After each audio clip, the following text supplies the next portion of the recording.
Hola, ¿qué tal, hermano? Muy buenas tardes. Damos gracias al Señor por esta nueva oportunidad que el Señor nos da para estar abriendo este momento, la reunión de oración. Así que bueno, quiero que entonemos el 136, este himno precioso, el cual nos habla de la oración. La oración básica es para estos tiempos, estos momentos difíciles, y tenemos que buscar a Dios en súplica, en ruego, en oración. Así que entonemos el himno número 136 para que después tengamos la palabra de Dios, esa palabra que necesitamos cada día. Así que bueno, hermanos, entonemos el himno número 136, pero antes vamos a tener un momento de oración. Padre benigno de los cielos, te damos gracias por este tiempo en el cual podemos estar juntos para escuchar tu palabra, Señor. Pero también, Señor, nos habla de este tiempo de oración. La oración que debemos, Señor, elevarte a ti, Señor, en todo momento, en cada situación de nuestras vidas. Señor, orar y pedir por nosotros, pero también por aquellos que están pasando enfermedad. Quizás tienen esta enfermedad del COVID. Cuanto más, Señor, tenemos que clamar a ti, Señor, para su recuperación. Te pido, Padre, que tú bendigas tu palabra, Señor, bendigas tus siervos, Señor. Señor, sabemos que tú tienes preparado en esta tarde, Señor, para hablar a nuestros corazones algo muy precioso, Señor. Que lo recibamos con un corazón abierto a tu palabra, Señor. Gracias, Padre, te damos en el nombre amado y bendito de nuestro Señor Jesucristo. Amén. Bien, hermano, ahora sí, entonemos el himno número 136 y luego estará el hermano trayendo la palabra.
Muy bien, muy buenos días, queridos hermanos. Qué alegría poder estar otra vez compartiendo la palabra de Dios.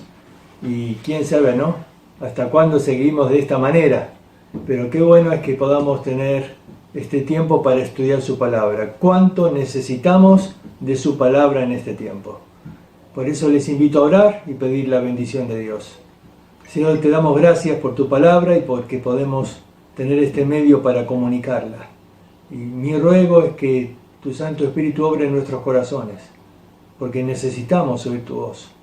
Las mismas palabras que le dijiste a tus discípulos en aquel aposento alto, pero que hoy sean una realidad en nuestra vida. Nosotros queremos oírlas, nosotros queremos vivirlas. Por eso háblanos, Señor, en el nombre de Jesús. Amén. Muy bien, vamos a continuar en este estudio del aposento alto. Y la semana pasada hemos visto que los discípulos estaban turbados. Estaban realmente preocupados porque el Señor se iba y ellos quedaban solos y estaban, la verdad, asustados. Un montón de pensamientos dentro de su corazón, ¿recuerdas? Porque por un lado las expectativas que tenían se habían roto, por otro lado el temor a la persecución, la ansiedad, el no saber qué iba a pasar y qué era la función que ellos iban a tener. El Señor va a dedicar este mensaje especialmente para los discípulos. Son las últimas palabras, las últimas instrucciones, y va a enseñarles y a capacitarlos para la gran misión que ellos tenían por delante. Así que nosotros terminamos la semana pasada viendo este concepto de las obras. Decía, creedme que yo soy en el Padre y el Padre en mí, de otra manera, creedme por las mismas obras.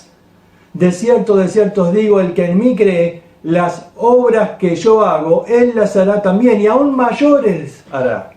Y dijimos que la palabra griega acá era mega obras hará, obras grandísimas. Y claro, en la mente de los discípulos seguramente estaba la pregunta, ¿cómo? ¿Cómo nosotros vamos a hacer las obras que Jesús hacía? ¿De qué manera? El poder lo tenía Jesús, no nosotros. ¿Cómo es que vamos a hacer esas mega obras? El Señor entonces ahora en esta parte de su mensaje va a enseñarles los recursos que ellos necesitaban para ser capacitados para esas mega obras. ¿Qué recursos contaban ellos para poder realizar esas grandes obras que el Señor les anunció? Vamos a ver hoy los primeros dos recursos. En primer lugar, es el recurso de la oración. El gran recurso de la oración. Y el Señor va a repetir este recurso 3 veces. Uno en el capítulo 14, otro vez en el 15 y otra vez en el 16. Vamos a ver. Dice en el capítulo 14, versículo 13. Y todo lo que pidieres al Padre en mi nombre, lo haré, para que el Padre sea glorificado en el Hijo. Y otra vez, si algo pidieres en mi nombre, yo lo haré. Una promesa tremenda, pero sin embargo a veces mal entendida. ¿Por qué? Porque hay un énfasis en la expresión en mi nombre. Pero a veces simplemente ponemos estas palabras al final de la oración como si tuvieran un poder mágico, ¿no? Como si fuera una fórmula, que si yo digo en el nombre del Señor Jesús, ya está, se tiene que cumplir. Y entonces hay gente que dice, Señor, te pido que quites esta pandemia, y lo pido en el nombre de Jesús. Otro dice, Señor, desde que empezó la pandemia está mi suegra en mi casa y ya no aguanto más, así que te pido que te la lleves, o si no te la mando, ¿no? En el nombre de Jesús, y ya está, pongo en el nombre de Jesús y se tiene que cumplir. Pero realmente este no es el significado. ¿Qué quiso decir el Señor cuando dice en el nombre de Jesús? En mi nombre. Después va a decir, nada, hasta ahora pediste en mi nombre, pedid en mi nombre. Hubo muchas explicaciones. Por supuesto, una dice por los méritos de Jesús. Claro, es que en nuestros méritos jamás podríamos llegar al Padre. Es por los méritos de Cristo que podemos llegar a Él y que nuestras oraciones son oídas. Pero creo que la expresión significa más que eso. A ver, en el Antiguo Testamento, cuando se utilizaba la expresión en mi nombre, significaba otra cosa. Encontramos, por ejemplo, dos, vamos a citar. Una es en Deuteronomio, capítulo 18, versículos 19 y 20, y ahí el Señor da instrucciones diciendo, los profetas hablaban en nombre de Dios. Dice, cuando hablen en mi nombre, ustedes tienen que escuchar como si fueran directamente las palabras de Dios. Y después dice, y si alguno habla palabras que yo no dije y dice en mi nombre, a ese había que matarlo. Ahora, hablar en nombre de Dios era decir exactamente lo mismo que Dios me dijo que dijera. Vamos a dar otro ejemplo, a ver si es más claro. David esta vez. David envía, en 1 Samuel 25, él envía a 10 muchachos, jóvenes, para que vayan a hablarle a un tal Nabal, que sabemos que era necio, Nabal. Y ellos van y dice David que le pidan en su nombre, tenían que ir en nombre de David y pedirle a Nabal que le pueda dar algo de provisiones para sus hombres. Así que estos 10 muchachos van en nombre de David y le piden provisiones a Nabal. Nabal dice, ¿y quién es David para que yo le dé provisiones? Bueno, te das cuenta, no fue efectivo en ese caso. Nabal, porque era un necio, no reconoció que David era el rey. Pero vamos a pensar en estos muchachos. Estos muchachos debían ir en nombre de David. ¿Qué significaba esto? Que tenían que pedirle exactamente lo que David dijo. ¿Se imaginan estos muchachos que dicen, vamos a aprovechar, David es el rey, así que vamos a ir a Nabal, y dice David, que nos des todas tus mujeres y todos tus tesoros, si no vamos a despojarte de todo, vamos a matar a todos? Ellos estarían usando mal el nombre de David. Ir en nombre de David sería decirle a Nabal lo que David exactamente dijo. Por lo tanto, cuando nosotros oramos en nombre de Cristo, es decirle al Padre lo que Cristo le diría. Oramos como si fuera Jesús el que estuviera pidiendo a través de nosotros. Oramos en su nombre, es decir, vamos al Padre pidiendo en nombre del Hijo, pero esto implica que tenemos que pedir de acuerdo a la voluntad del Hijo. Que nuestra oración tiene que ser como si fuera la que Jesús estaría haciendo si estuviera en nuestro lugar. Esto nos pone en una gran responsabilidad y a veces no sabemos qué es lo que conviene. Dice en Romanos capítulo 8 que a veces no sabemos pedir lo que conviene. Pero bueno, ahí tenemos la ayuda del Espíritu Santo, ¿no?, que intercede por nosotros. Pero siempre tenemos que pensar, esto es lo que Jesús pediría, esto es lo que Él quiere, esta es su voluntad, porque ahí está la promesa, si pedimos en su nombre. Ahora vamos a examinar, porque hay 3 veces que aparece este concepto. Dijimos primera vez en Juan capítulo 14 que leímos, pero después en Juan capítulo 15, versículo 16, dice, os he puesto para que vayáis y llevéis fruto, y vuestro fruto permanezca, para que todo lo que pidiereis en mi nombre, Él os lo dé. Y la tercera vez está en Juan capítulo 16, versículo 24. De cierto os digo, que todo cuanto pidiereis al Padre en mi nombre, os lo dará. Hasta ahora nada habéis pedido en mi nombre. Pedid y recibiréis, para que vuestro gozo sea cumplido. Ahora, 3 veces, 3 capítulos distintos, 3 contextos, aunque están todos dentro del Sermón del Monte. Perdón, del aposento alto. Vamos a ver cada uno de ellos. En Juan capítulo 14, el Señor dice que debemos pedir en cuanto a las obras. Jesús dice así, las obras que yo hago, ustedes harán, y aún mayores, mega obras harán. Los discípulos dijeron, pero ¿cómo? ¿Cómo hacemos? Y entonces dice inmediatamente, pedid en mi nombre, y yo lo haré para que el Padre sea glorificado. Presta atención, el contexto acá es pedir para hacer las obras que Cristo podría haber hecho si estuviera acá. Pedir para las obras. Y dice Jesús ahí una promesa, pedid en mi nombre, pero dice, yo lo haré. Jesús es el que va a encargarse de responder, yo lo haré. Y dice el motivo, el propósito. Dice, para que el Padre sea glorificado, es decir, para gloria de Dios. Aquí encontramos el primer contexto. Debemos pedir para que Jesús pueda hacer esas obras que Él hubiera hecho y que estas obras sean para la gloria de Dios. Hace ya justamente un año, en este tiempo, que mi suegro estuvo internado por algo que nos sorprendió a todos.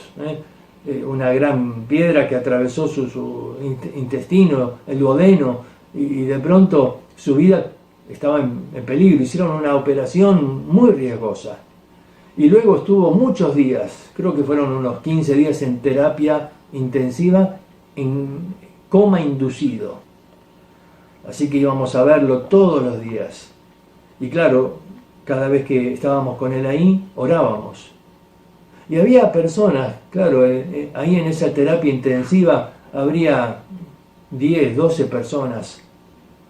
Y todos estaban en situaciones críticas, por eso estaban ahí. Y la gente veía que orábamos por mi suegro, entonces nos pedía oración. Yo no sabía bien qué pedir, es complicado. Si pedís, por ejemplo, por sanidad y después se muere, nadie más va a creer, ¿no? ¿Qué pedís? ¿Ves? No sabemos pedir a veces como conviene, pero hubo un par de casos interesantes. En una mujer que estaba en un estado difícil porque ella había perdido el ánimo. Los médicos le dijeron que si no ponía ganas, no salía de esa. Y entonces Sandra fue a hablarle y la animó, le leyó ese texto que el corazón alegre es buen remedio. Y oró por ella. Al día siguiente nos sorprendió que no la vimos ahí. Pensamos, uy, quizás falleció. Pero una señora nos dijo, no, se mejoró. Está ahora en otra sala y quiere que vaya a leerle la Biblia. Ella se había animado con las palabras, la oración había hecho que ella cobrara ánimo y de pronto estaba mejor y estaba queriendo leer la palabra de Dios. Otro hombre que estaba cerca ahí, realmente en un cuadro lamentable, varios días estaba ya en una situación donde vivía artificialmente, con una máquina que hacía todo por él, y los médicos ya habían determinado ya cortarle, sacarle la máquina, y le dijeron a la esposa, bueno, si le sacamos la máquina no pasa de esta noche. Entonces la mujer me pidió que ore y me contó la situación. Era un hombre abusador, maltratador, los hijos no querían ni verlo. Y ella decía, yo no quiero que se vaya así, y no quiero que mis hijos queden con esa imagen del padre y vivan con esa amargura de todo lo que él les hizo. Entonces oré por él y pedí a Dios que le dé una oportunidad de que este hombre pueda conocerle, y una oportunidad para que pueda arreglar la situación con los hijos, para que se vaya bien. Esa noche lo desconectaron. Al día siguiente no sabíamos si lo íbamos a ver. Pero ahí estaba. La esposa nos dijo, está mejor todavía. Todos los médicos están sorprendidos. Pensaban que él iba a morir cuando le quitaban la máquina. Pero al contrario, despertó y lo primero que hizo es pidió que vengan los hijos. Y los hijos fueron y él pudo pedirles perdón. Y hubo un cambio, hasta en su rostro se notó el cambio. ¿Te das cuenta? Dios responde la oración. Hubo obras ahí, y obras que glorificaron a Dios, porque aún los hijos pudieron ver el testimonio, y aún un nieto de él pudo recibir un testimonio, porque, claro, cuando ves que Dios hace una obra así, eso te toca el corazón. ¿Te das cuenta? Muchos recibieron el testimonio porque Dios hizo una obra en ese momento, pero esa obra la hizo Jesús. A ver, pedimos en su nombre. Jesús, si hubiera estado ahí, Él hubiera actuado. Bueno, nosotros somos simplemente sus embajadores y estamos ahí para hacer su obra, pero no tenemos el poder que Él tenía, pero podemos orar. Podemos orar y pedir para que Él haga la obra en nombre de Jesús y para que Dios sea glorificado. Ahora, la situación en Juan capítulo 15 es diferente. En Juan capítulo 15 está hablando de que el Señor nos puso para que llevemos fruto. Y para que ese fruto permanezca, acá el tema no son las obras, acá el tema es el fruto. Y el fruto lo produce el Espíritu Santo en nuestro interior. Ahora, el fruto del Espíritu se tiene que manifestar en nuestra vida. Y entonces dice Jesús, no me elegisteis vosotros a mí, yo os elegí a vosotros y os he puesto para que llevéis fruto y vuestro fruto permanezca. Y entonces dice, y todo lo que pidiereis al Padre, Él os lo dé. Él os lo dé. En este caso es el Espíritu el que obra. Es el Espíritu el que obra. Ahora, inmediatamente, cuando Jesús termina de decir esta palabra, dice, y esto les mando, que os améis unos a otros. Uno dice, a ver, ¿qué tiene que ver el amor con el fruto del cual venía hablando? Es que en este contexto acá, Jesús está diciendo que nosotros tenemos que llevar fruto, y mucho fruto, y que ese fruto permanezca. Y dice que inmediatamente la forma de llevar fruto es pedir. Pedir en mi nombre, y el Padre te va a dar. El Espíritu Santo va a producir ese fruto. Inmediatamente dice, y que os améis unos a otros. Y me imagino a Pedro mirándolo ahí a Judas, ¿no? A este, ¿cómo lo voy a amar a este? ¿No? Y me imagino ahí la tensión que había. ¿Se acuerdan que entraron discutiendo a la cena? ¿Cómo voy a amar a este? El fruto del Espíritu puede producir en nosotros el carácter de Cristo. Ahora, tenemos que orar para hacer obras, pero tenemos que orar para ser como Cristo. Tenemos que hacer obras como si Cristo las hiciera para glorificar al Padre, pero tenemos que orar para que el Señor obre en nosotros, para que nuestro temperamento muestre a Cristo, para que el Señor se refleje en nuestra vida, y ahí es donde actúa el Espíritu Santo. Porque el fruto del Espíritu es amor, es gozo, es paz, es benignidad, bondad, fe, mansedumbre, es templanza. Y uno dice, no, porque yo no puedo controlar mi carácter, yo no puedo. Tú puedes, porque el fruto del Espíritu es templanza. Eso significa dominio propio. El Espíritu Santo es el que puede producir ese fruto en la vida para controlarnos y para que podamos manifestar a Cristo, para que la gente vea en nosotros a Cristo. Y esto va a dar fruto que lleve gloria al Padre. ¿Te das cuenta? Dice ahí entonces, pedid en mi nombre. Y el Padre va a hacer, va a obrar, y el Espíritu Santo va a obrar. Y entonces vamos a estar capacitados por el Espíritu Santo para mostrar a Cristo en nuestra vida. Pero en Juan capítulo 16, el concepto ahí son las aflicciones. Porque dice Jesús ahí, repitiendo otra vez, que Él iba a partir y que si bien el mundo iba a tener gozo, ellos iban a estar tristes, iba a haber aflicción. Y que eso va a durar un tiempo, pero en medio de esa aflicción, dice, ustedes pueden orar y pedir a Dios en mi nombre. Ahora es muy interesante ahí el texto, Juan capítulo 16, versículo 24, porque fíjense, dice, hasta ahora nada habéis pedido en mi nombre, pedid y recibiréis para que vuestro gozo sea cumplido. Ahora, dice el 23, en aquel día no me preguntaréis nada. Bueno, la palabra que se traduce preguntar, en realidad, es preguntar pero en el sentido de pedir. ¿Vieron? A veces uno puede pedir a través de una pregunta, pedir, ¿no me alcanzarías esto? Entonces estás pidiendo. Acá el concepto es, no me vas a pedir nada. De cierto os digo que todo cuanto pidieres al Padre en mi nombre, Él os lo dará. Hasta ahora no habéis pedido nada en mi nombre. Versículo 26. En aquel día pediréis en mi nombre, y no os digo que yo rogaré al Padre por vosotros, pues el Padre mismo os ama, porque vosotros me habéis amado. A ver, ¿qué significa que Jesús no va a pedir? Él es el intercesor, claro que Él ora por nosotros. Lo que está diciendo acá es que nosotros ahora tenemos acceso a Dios directamente porque Él nos ama. Ahora, aquí el concepto es que podemos orar en medio de las aflicciones y el Padre mismo va a actuar porque Él nos ama. ¿Y para qué? Dice, para que nuestro gozo sea cumplido.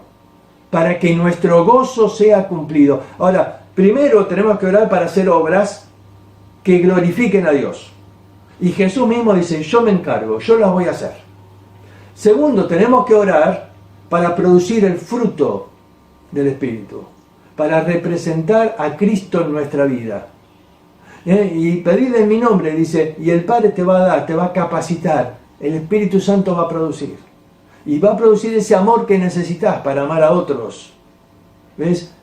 Para capacitarnos. Pero tenemos que orar cuando estamos en tristeza o cuando estamos en aflicción. Porque el Padre mismo va a contestar. ¿Por qué? Porque nos ama.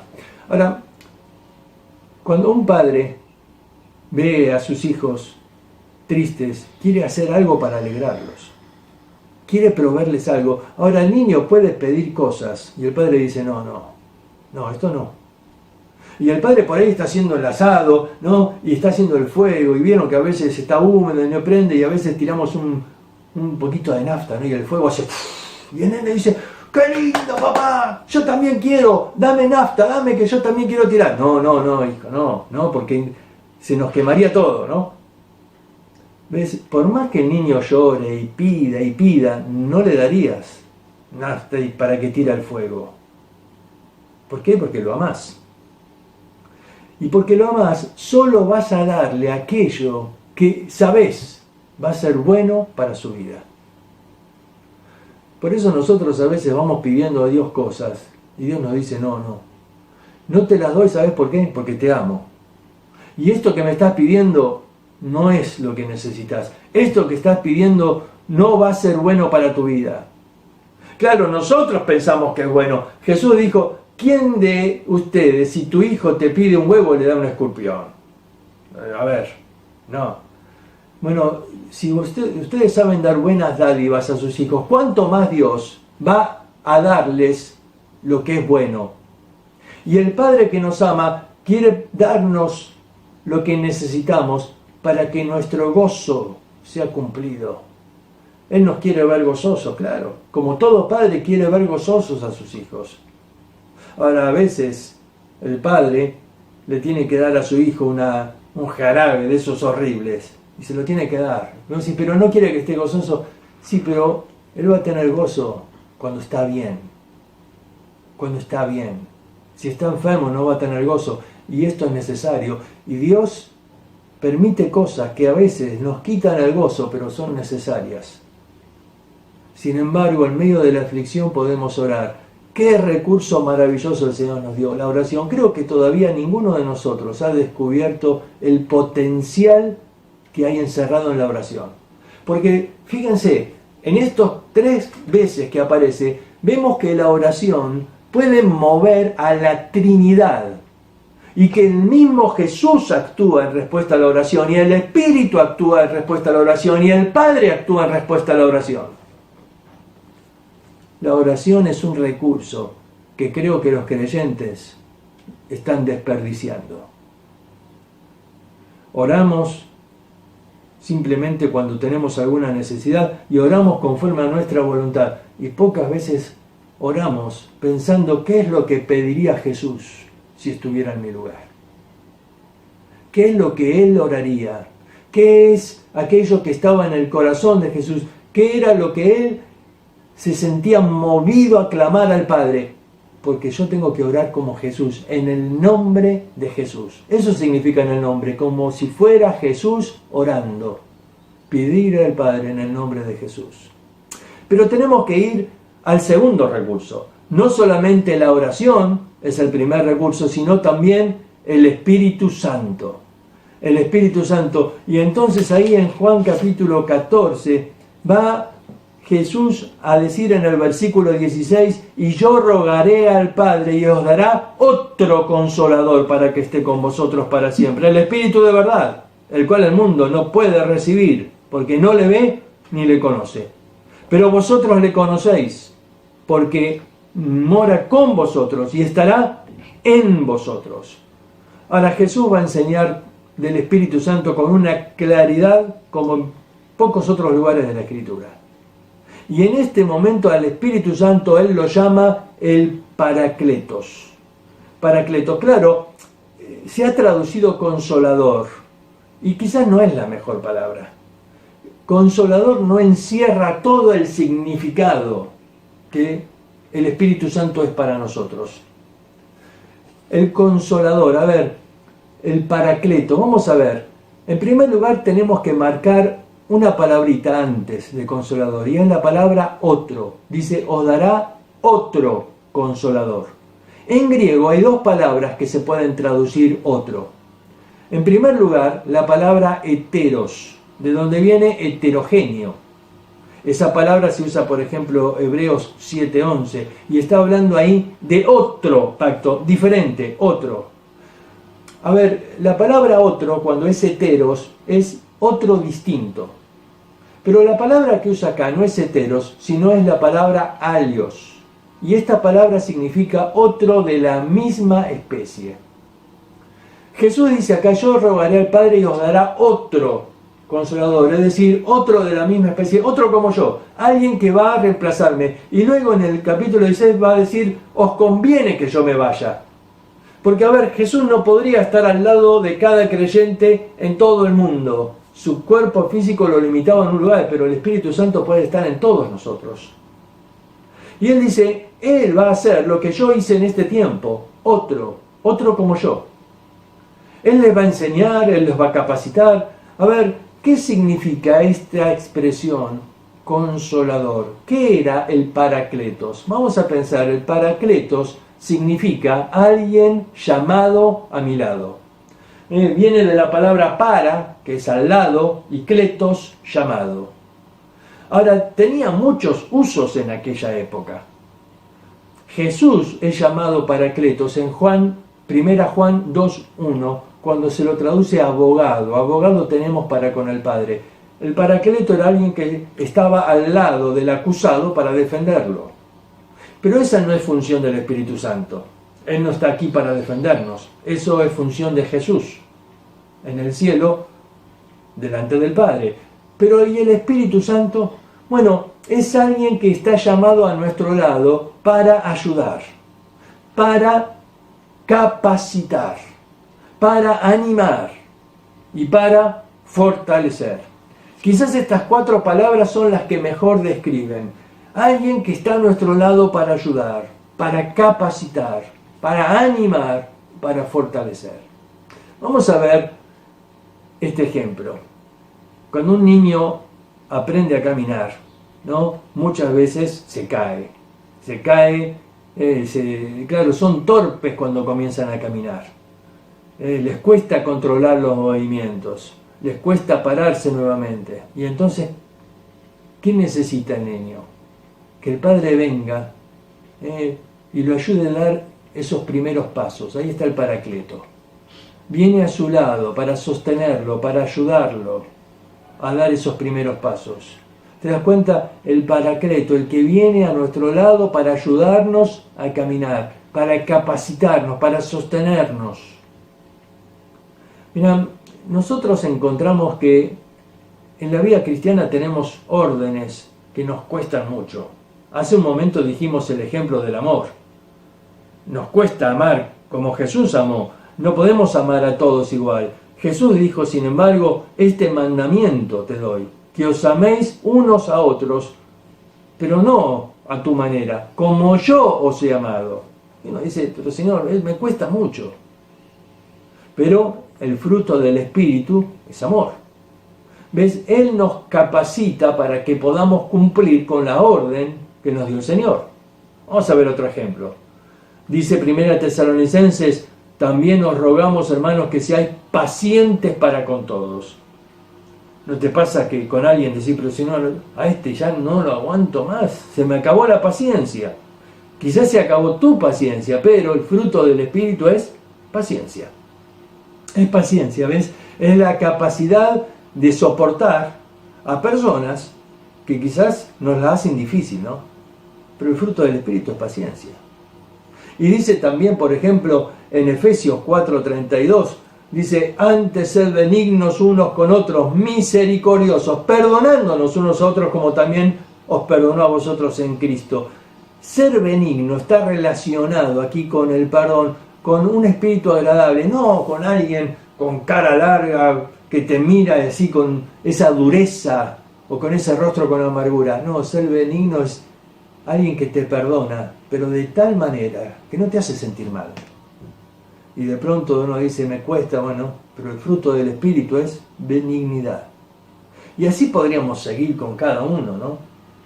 Porque el fruto del Espíritu en realidad nos capacita para que podamos cumplir. Por eso el Señor le dijo en el libro de los Hechos, en el capítulo 1, recibiréis poder cuando haya venido sobre vosotros el Espíritu Santo y entonces me seréis testigos. ¿Ves? Un testigo es alguien que va a mostrar a Cristo. Va a ser su testigo. Vas a mostrar que Cristo vive en tu vida. Vas a mostrar que vale la pena vivir la vida cristiana. Vas a mostrar a Cristo. Y uno dice, ¿cómo? Bueno, el fruto del Espíritu nos capacita. Y cuando uno tiene una vida llena del Espíritu, es una vida llena de amor, de gozo, de paz, de paciencia, de benignidad, de bondad, de mansedumbre, de dominio propio. Y la gente dice, ¿cómo hace? ¿Cómo hace esta persona? ¿Cómo puede sacar gozo en esa circunstancia? ¿Cómo puede amar a él? ¿Cómo puede responder así? Y ahí somos testigos. Nos capacita para ser testigos. Pero vamos a ver otro ejemplo, porque esta palabra paracletos tenía otros usos en aquel tiempo. Por ejemplo, los griegos eran muy conocidos por las flotas que tenían. Tenían flotas con las cuales ellos ganaron muchísimas guerras. El problema de los soldados que iban en esos barcos es que tardaba mucho tiempo el barco en llegar hasta el lugar del combate. Y pasaba por ahí meses. Y entonces podía perder el ánimo.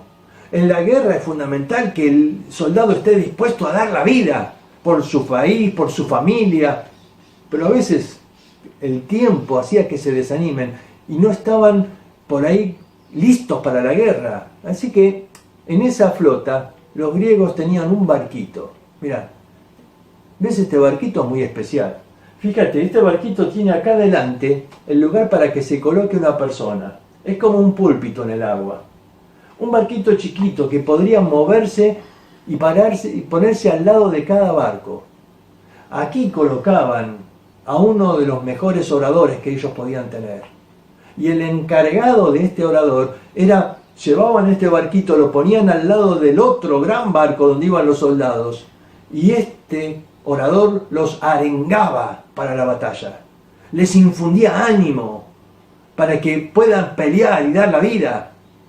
¿Sabés cómo se llamaba ese barquito? Justamente, este barquito se llamaba el Paracleto. El Paracleto. Era el que iba al lado para animar, para fortalecer al que estaba desanimado y para transmitirle ese fervor. El Espíritu Santo hace eso en nuestra vida. Mira, Timoteo era un muchacho que muchas veces luchaba con su temperamento. A veces se avergonzaba. ¿Cómo sabemos? Bueno, porque en 1 y 2 Timoteo, Pablo 5 veces le tiene que decir no te avergüences. Evidentemente tenía un problema ahí. Y en un momento Pablo le dice, el Señor no nos dio un espíritu de cobardía, sino de poder, de amor y de dominio propio. A ver, Él puede encender el fuego de ese amor y puede darte ese dominio propio para aún esa vergüenza y esa timidez pueda ser dominada por Él y animarte a hablar cuando humanamente pensás que no podés hablar. A veces el Espíritu Santo, y a veces, no sé si te ha pasado, a mí me ha pasado, que no me animaba a hablar en la escuela, donde todos se burlaban y se reían de mí. Y en un momento el Señor hace lo que Él siempre hace. Crea oportunidades, utiliza circunstancias. Y en un momento me vi frente a ellos con la necesidad de tener que hablarles algo y no quería hablar y no sabía cómo hablar. Pero el Espíritu Santo usó, me animó, me dijo dale. Y ahí Él puso palabras y pude dar testimonio. ¿Te das cuenta? El Señor puede usarnos aún cuando pensamos que no podemos, porque el Espíritu Santo está en nosotros como el Paracleto. Ahora, el Espíritu Santo también nos ayuda en nuestra debilidad.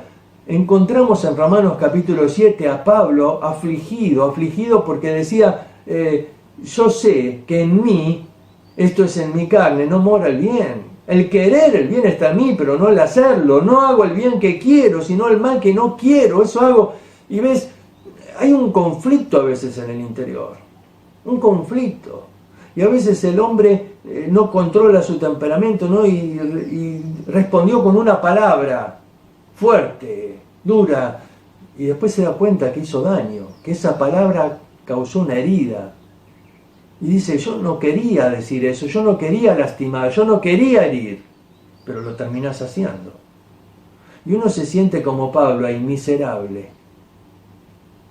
¿Quién me va a librar de este cuerpo? Porque no logro poder contenerme y hago daño a otros y no quiero. Gracias a Dios que Pablo no termina en el capítulo 7. Nos hubiera dejado angustiados a todos. Él sigue en el capítulo 8 y en el capítulo 8 nos va a dar la clave, nos va a decir que el Espíritu Santo lo capacita, es el Paracleto. Y él va a decir, sí, es verdad, en mi carne siempre está el pecado que quiere aflorar y tomar el control. Pero hay otra ley, la del Espíritu de vida en Cristo Jesús, que me libra del pecado y de la muerte. Que el concepto es que es más poderoso, por eso me puede librar. A ver, la figura del avión está con un propósito. No porque extrañamos volar en la pandemia, por otro, es porque hay una ley de gravedad que nos tira hacia abajo, ¿no? Pero nosotros vemos que el avión vence la ley de gravedad. Hay otra ley superior, la de la aerodinámica, que vence la ley de gravedad. Y por eso el avión no cae. Bueno, a veces cae, pero es otro problema. El asunto es que si se cumple la ley de la aerodinámica, vence a la ley de gravedad. ¿Ves? Cuando en tu vida el Espíritu es el que toma el control, estás lleno del Espíritu, esto significa que Él toma el control, dejas que el Paracleto, el que vino a capacitarte, a ayudarte, tome el control, vence a la ley del pecado que mora en nosotros. Uno dice, ¿cómo puedo hacer para sujetar ese temperamento, para tener ese dominio? Es el Espíritu Santo.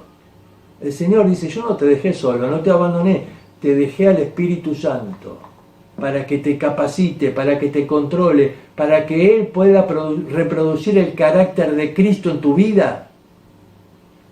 Ahora, el Señor va a decirnos más cosas del Espíritu Santo, pero se nos acabó el tiempo hoy. Así que tenemos que terminar ahora y nos quedan pendientes un par de cosas más acerca del Espíritu Santo y luego ver otros recursos que el Señor dio para que podamos hacer esas mega obras. Yo sé que Dios quiere hablar en este tiempo a nuestra vida, porque esta situación de la pandemia nos pone a nosotros a prueba, nos pone a nosotros en un punto donde necesitamos depender de Él. Sobre todo porque los pronósticos dicen que esto va para largo, que no sabemos, quizás la pandemia pase, pero las consecuencias, los problemas económicos, y sé que muchos están afligidos por eso. Pero aquí dice, puedes orar al Señor, orar en el nombre de Jesús, y Dios va a proveer lo necesario para que tu gozo sea cumplido.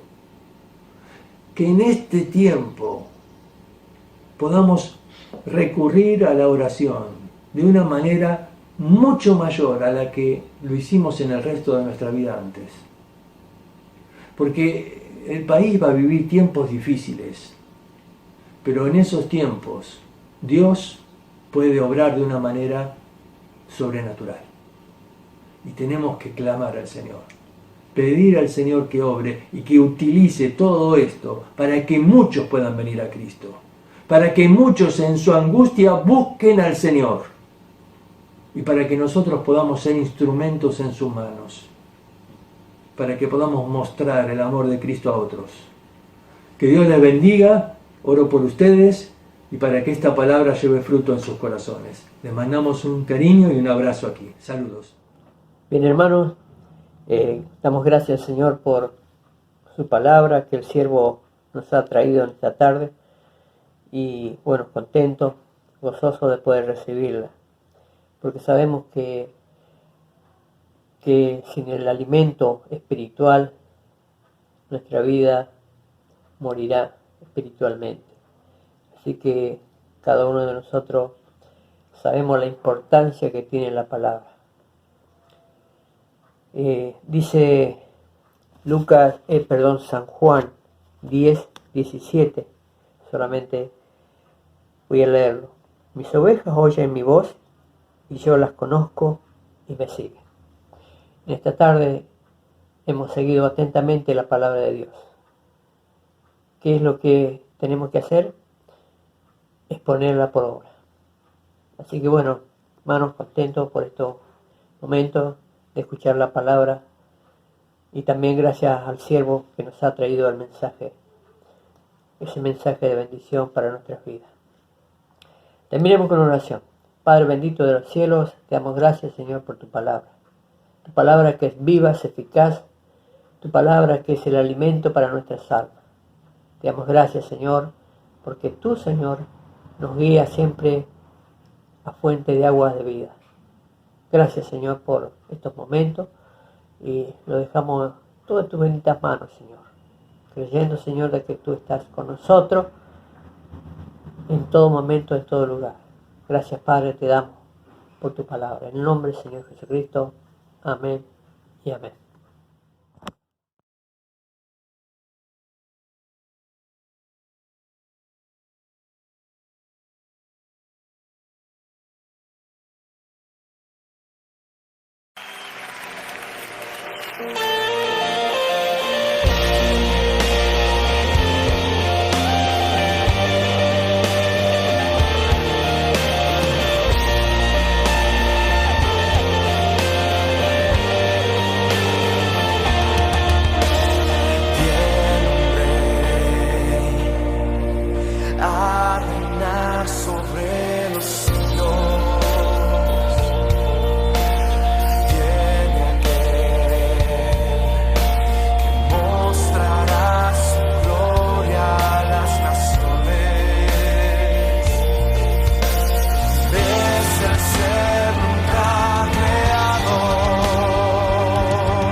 A reinar sobre los suyos.